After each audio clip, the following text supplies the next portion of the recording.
Well, it's 11 o'clock Central Time, noon on the East Coast. Thank you for joining our webinar this week, Transforming Your Ministry into a Community of Ongoing Support. Hi, I'm Paul Martin with Advocacy Media. It's our pleasure to be able to bring this webinar to you today. Our job, we believe, is to build a community of support around a vision, your vision, and a little bit about what's going on today. With Advocacy, we help grow funding for Christian broadcasters. We work with Christian schools, Bible colleges, missions agencies, frankly, any nonprofit organization that carries the gospel. Our job is to help you grow funding for your organization. Today, we'll be discussing transforming your ministry into a community of ongoing support. I think you're really going to enjoy this. This is some new thinking that I think will really help connect a lot of dots in the way that we work with our ministry recipients as well as we work with our donors. If your vision for your nonprofit organization is bigger than your budget, we'd like it if you'd contact Advocacy. I want to introduce our speakers and our presenters today. Our first is Randy Bronkema. Randy's long experience in development has been a great help to clients all across America, whether it's raising money at a Christian high school, frankly for debt retirement even, or whether it be a church, whether it be a Bible college, or whether it be a Christian formatted radio station. Randy has great depth of experience to be able to help organizations continue to grow and discover new ways to really pursue the ministry and mission that God has given them. Jerry Grimes will be speaking today as well, and Jerry's background is also from university level fundraising. In addition to that, Jerry has managed Christian formatted radio stations and raised money both off-air and on-air. In fact, Jerry's specialty is activating the on-air audience, the off-air audience to become donors. In addition to that, Jerry has also run a social services nonprofit. He understands the day-to-day needs that a leader of a nonprofit has. I'd also like to introduce to you Will Stevens. Will is our newest member at Advocacy. As a consultant, he is able to help organizations with an incredible breadth of experience. Will goes back to Wall Street and his days at Morgan Stanley, working and understanding the economics of and how business models work. But he's taken that further. He has recently completed his Master's of Christian Stewardship degree at Southwestern Baptist Theological Seminary. And we got the word a couple of weeks ago that Will will be pursuing his doctorate starting this summer. So we're very happy to have Will Stevens along with us as well. Our moderator today will be Jeff Crabtree. Jeff is the client advocate here at Advocacy. He speaks with nonprofit organizations every day. He works with large, medium, and small nonprofits to grow income. He hears the questions and the concerns that many nonprofits bring, and he's going to be a great help to you today. Jeff, without further ado, would you take it from here? Thank you very much, Paul, and welcome everybody. Will, I'd like to begin with you today as we explore some of the ways to maximize the transforming power of community on our ministries. What are you speaking of when you talk about the power of community, and how does it help a ministry to not only become great, but to thrive? Well, thanks, Jeff. Well, community sounds like a pretty simple word, and it basically means people coming together around something they hold in common. Could be a shared purpose, shared experience, shared values, shared activities. But it's this idea of people belonging with something important at the center. I guess the thesis of this webinar, and really what we do as a firm, is to help your ministry think of yourselves as community, because building and strengthening your ministry as community is essential, both to make your ministry more effective and in particular to have really tremendous fundraising results. So community is really important. I think one of the obstacles we have is that we often think of our ministry as somehow divided into camps. And there are two big camps. One is those inside the ministry.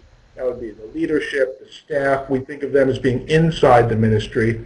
Then there's the second camp outside the ministry, those who support and including the donors to your ministry. And if we segregate these two groups, we're making a mistake in how we how we actually build community. So we really need to think of both these camps as being belonging to the same community. And it's interesting, I'd like to illustrate this, that donors already think of themselves as part of your ministry community. And in doing donor intelligence research, in talking to donors, I pulled two quotes that illustrate this idea. The first quote is this: "It's very rewarding when the ministries we support accomplish much with the money we donors contribute." So here we have this word rewarding, that donors are getting tremendous satisfaction in being part of your ministry. Second quote is, "It's teamwork as far as I'm concerned. Donor and ministries doing great things for the Lord together." There's a tremendous word, teamwork. Donors think of themselves as being part of your team. So I think it's essential that as we move our ministries forward and think about how we're going to grow our ministries and connect people, that we think of everyone as being part of the team, including donors. So this idea of a community is not just theory, it's practical. And the challenge is this: how do we start including donors in the life and the work of our ministries? Really important. So 3 thoughts about how your ministry is community. So first of all, your ministry is a community of people. It's those people who are being served, those people in need of your services. Secondly, it's those people who are doing the work, the people delivering those services. And third, it's the supporters, the people that provide the financial wherewithal to get the work done. So those are the 3 groups as part of your community. Secondly, your ministry is a community of faith, that everyone is united in Christ, and everyone is united, is unified in Christian service, being obedient to the Lord's command. And finally, your ministry is a community of belonging. You know, we live in an age when people are very isolated, and with the internet and TV, people are desperate for community and friendship and relationships. So the challenge then is that for your ministry is, how can we attract and draw people into our community and share with them our passion for the work we do? Because the more we connect people to our passion, the greater the strength of our community and the greater the effectiveness of our ministry. So in transforming a ministry into a great ministry, community is essential. Jeff? I can see how strong teamwork between the staff and the donors creates the climate for the kind of community and greater accomplishment that you're talking about. Thank you very much, Will. And for those of you who are joining us today, please note that the email and phone numbers for each of our presenters will be listed on the slides on your screen so that you can contact them after the webinar presentation with any questions you may have. Randy, let me turn to you. How does a ministry actually build passion for its mission? Jeff, that's a great question. And when a ministry is truly a community, it is characterized by 3 things.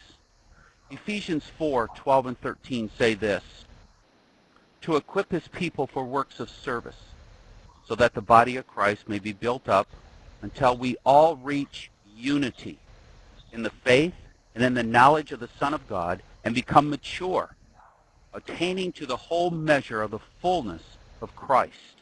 Number 1, to build that community, we need unity. We need unity in Christendom as never before. So I ask the question to all of you, these questions: is your team or organization united around your mission, around your purpose? Are your donors united around your purpose? Is your board or advisory teams, are they united around your purpose or your mission? We must be united around a common cause if we are to move the gospel forward through our ministry. The second thing we need to do, Jeff, is we need passion. We need passion about our missions and our purpose as never before. Are you passionate about what you do? I have to take a look and take a look at even at Advocace's mission statement, and to say, as an employee of Advocace, as a partner with Advocace, am I passionate about what I'm doing? And am I passionate about helping others to achieve their passion and goals? I have to remind myself, and you need to remind yourself, we all do. Are people calling you to volunteer? Are people calling you just to donate? Are they that passionate about your mission that they want to participate? Because that's what builds communities. And number 3, we need to be inspiring people if we're going to build communities. We need to be inspiring our own staff. Is our staff excited about what we do? Are our volunteers so excited about what we do? But let me ask you as a leader, and by the way, leadership is not a position, leadership is influence, so we're all leaders in some way. How are you inspiring others to be united around your mission? And Jeff, if we begin to start doing these 3 things, unity, passion, and inspiration, a community of people will develop and will grow with us. I can see how those are 3 very critical characteristics, Randy, and it's clear also that that unified effort and mindset is building not only a passion but also inspiration for our many ministry efforts. Thanks very much. Let me direct this next question to each one of you. Thinking about the practical side of building community, can you each share an example of how a successful ministry is connecting people to their community? Jerry, let's start with you on this one. Okay.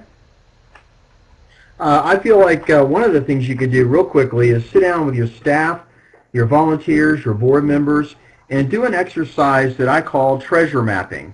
Will has referred earlier to the idea that there are all these different constituencies in our communities.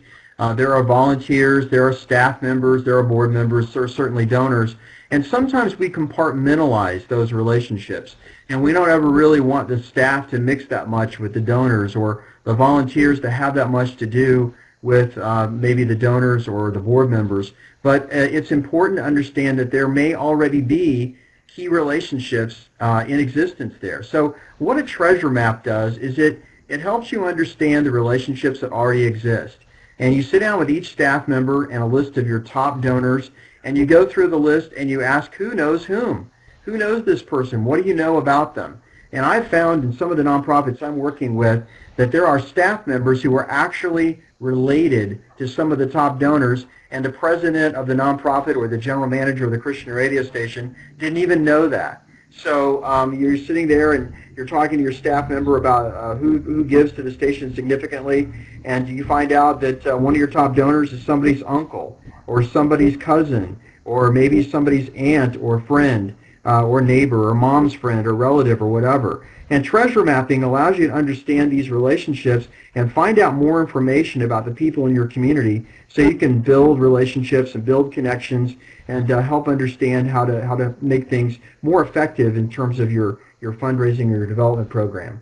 So that's another a great tip. Treasure mapping the staff, volunteers, board, donors, and also find out from them who are some people that they know that should be involved, that might be interested in the mission or the cause that you're promoting, and add those people to the list as well. And then you have a list of prospects that you can begin to pursue for a possible new relationship to add to the community.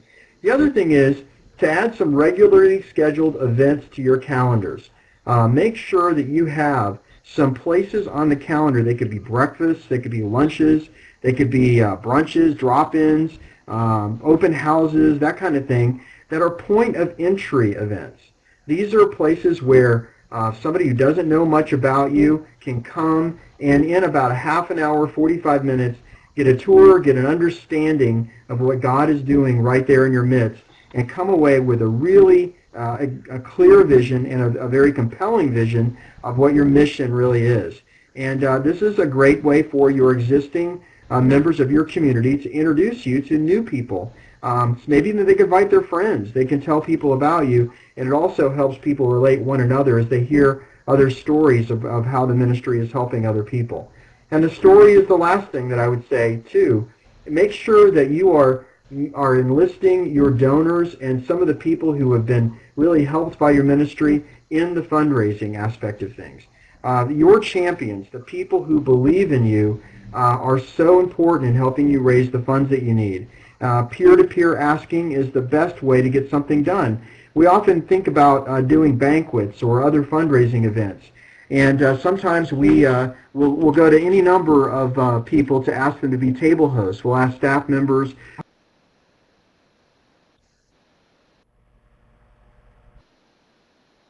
Hosting those tables are your top donors, and you should cultivate a relationship with them to help them understand how that they can take their giving to the next level by inviting their friends and filling a table full of their friends. Now, this isn't going to be done overnight. It takes a long time. It can be a bit of a planful process. You really begin at the beginning of the year to cultivate these relationships so that you can have the event toward the end of the year, something like that. And we have a very detailed plan for this that we'd like to give you today for being on this call. It's in a PDF format, so we can email it out to you. If you just want to email us or call us, we'll be glad to send you a copy of that. And we'd love to make it available to you. So make a look. It's called Planning a Successful Fundraising Banquet. So just let us know that you want that, and we'll send it to you. And I think that's about all the practical advice I can give right now on this topic. Will, do you have some ideas?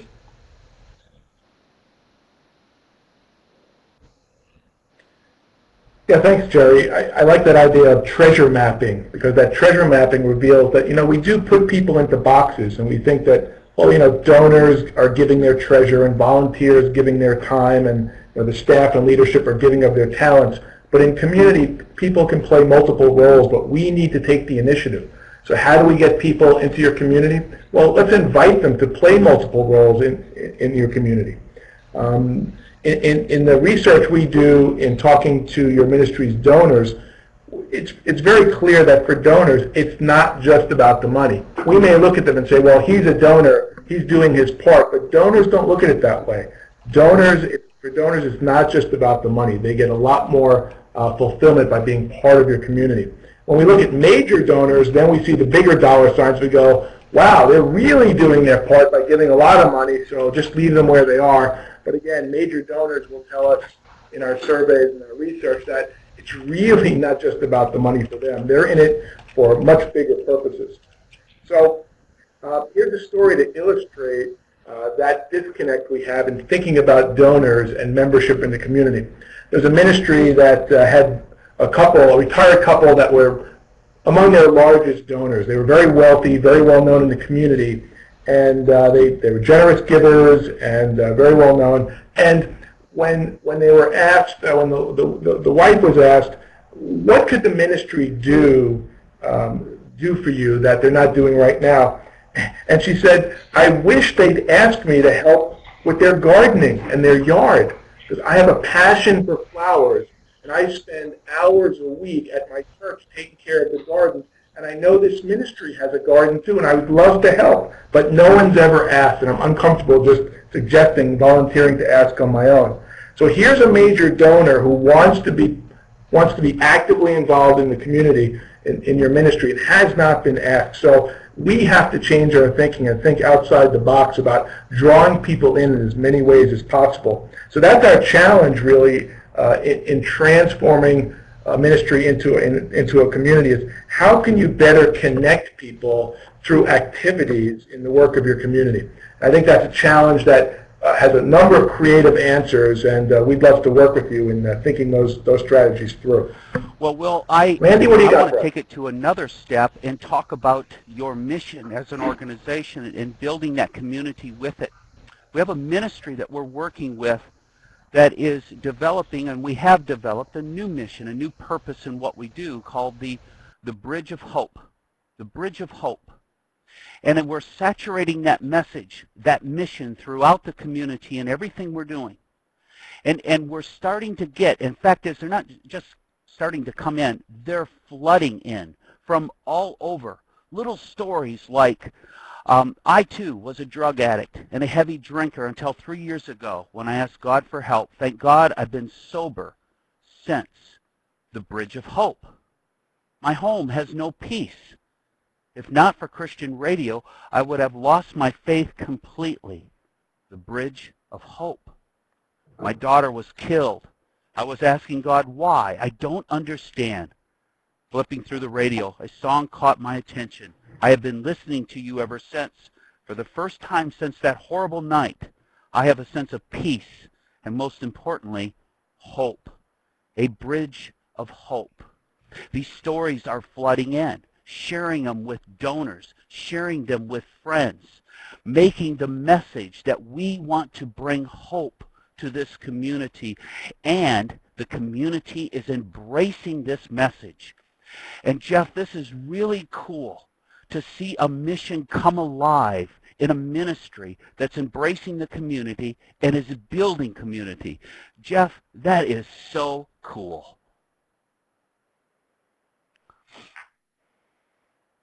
You know, I love these guys because you've not only shared entry-level points for donors, but then how do you take an individual and take them into a deeper level of community, and also how do you take a broader scope of folks who may not even be donors yet, but drawing them into that community. Really, really terrific advice, guys. And I especially appreciate the unique approach and outcome that each of your real-life examples gave us. Oh, by the way, for those of you joining us today, if you'd like to get a copy of the Planning a Successful Fundraising Banquet PDF that Jerry mentioned, or just to reach out to any of the consultants today on any of the points that they're mentioning, let me remind you again to jot down the contact information there on the screen. All right, gentlemen, I'm sold. I want to begin to build deeper community at my ministry. Jerry, help me to get started. How do I go about communicating? Well, the power of a story really cannot be underestimated. Stories, as Randy just shared, are the key to unlocking hearts. Once people see your mission in action in real people's lives through the power of a story with an effective beginning, a passionate middle, and some sort of a transformation and a great outcome, and that's connected to what God is doing in your midst, they really will never forget who you are and what you do. And so I encourage you to ask everybody for their story. Ask donors, ask staff members, certainly ask people that are helped by your organization. If you're a Christian radio station, you should have a story form on your website where people can share their story. You should be running announcements regularly, asking your listeners to share their story of how God is working in their lives and how God is using the radio station to draw them closer to Himself. If you're in any other sort of ministry, you can do the same thing. And donors, don't forget the donors. A lot of people who give significantly to causes, and even those who give just small amounts, have great stories. One of the things that we help radio stations do is call people back after a share-a-thon who've given and interview them and record audio and then make spots out of that for the next event or for use around year-round on the air. But you can do the same thing no matter what kind of a nonprofit you're in. You can call your donors up and interview them and ask them for their story, or include something where they can share their story as a response device in a mailing you're sending to them. What I've found is that there usually is a story behind every gift. The other thing I would say is make videos of your donors or people who've been helped by your ministry sharing their stories, or use quotes and put those in your e-newsletter that you email out to everyone, on your website, that kind of thing. And then the last thing is never underestimate the power of sharing a story live at an event. Now you might think that's a little risky and you'd rather record it on video or something like that, but there's something about people sharing their story from their heart, looking eyeball to eyeball to people, that really makes a difference. And you can certainly ask donors to do that. You can ask staff members and people that have been helped by your organization. And I have a little story that I'd like to share to illustrate how powerful this can be. I'll never really forget it. It's about a guy I call Motorcycle Mike.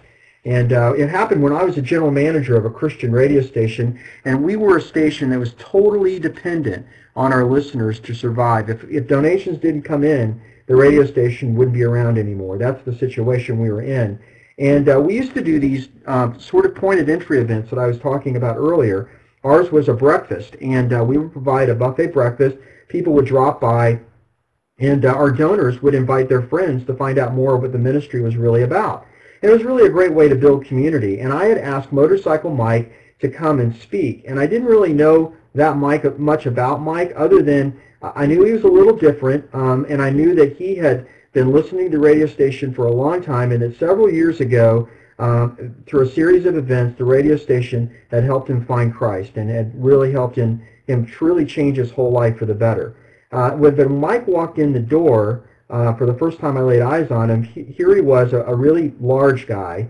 He was kind of heavily tattooed. He had a lot of hair everywhere, and he just was a motorcycle guy. He had a big ponytail going down the middle of his back. I think you get the picture. Well, here he comes. He walks into the room, and the rest of our friends and donors and guests are there. We have a banker or two in suits. We had a couple of real estate agents, and we had some doctors' wives, a whole group of them. And my favorite one of that person was a lady named Leanne who loved the radio station, who was always delightful, and she was probably the best dressed that day. She had a strand of pearls and her high heels on and her hair all done up, and she just really looked great. And I kind of cringed as I watched Mike walk right up to the group and introduce himself. I didn't know what was going to happen. But to make a long story short, the event was a huge success.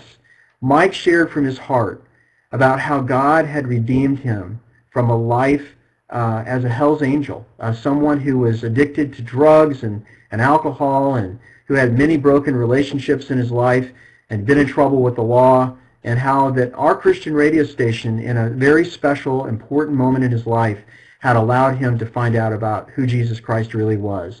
And now Mike's life is completely transformed. He has a job, he has a career, he has a family, and he has relationships in the community of bikers, and he leads a lot of guys to the Lord himself, and he has a great ministry doing that.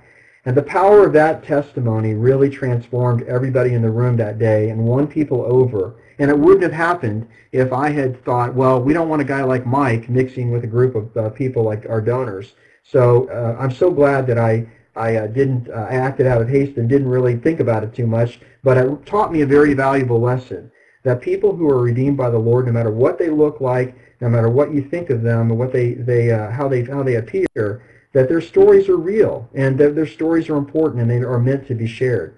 Well, Mike walked off that day into the parking lot talking really closely with that lady Leanne I was telling you about, and I just kind of figured as they walked out of the radio station that she would get in her Mercedes station wagon and he would get on the Harley and thunder off, and that would be about the end of it. But after I heard him leave, I heard somebody asking for me, and I looked out into the hallway, and it was Leanne, and she came back in the building to see me. She got out her purse and opened up her checkbook and wrote a $10,000 check to me and handed it to me. And she said, I believe in what you're doing for all kinds of people, not just people that I know or not just my friends, but for people like Mike, everyone. And that's how I know that this is for real. And that's the bottom line. That's the lesson that I learned that day, and I commend it to you. I think having people speak live at your events and engaging the stories and giving God glory for what he's doing in your midst is always powerful. Sometimes it's a little uncomfortable, but it's always powerful.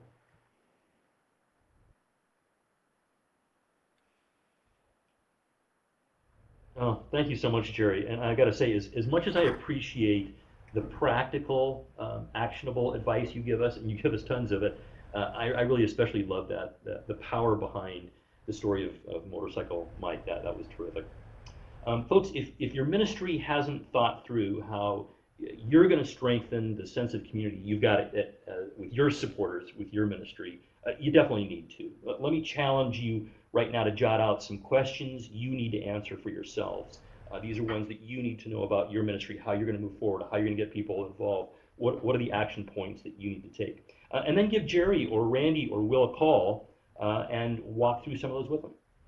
Paul? That sounds like a great idea, Jeff. Thank you very much. And thank you to all the presenters for the wonderful material you brought today. We're bringing to an end I guess this is our fourth in our webinar series. Third. Next week will be our fourth, where we talk about, oh my, turning your board leadership into champions of your ministry. This is critical.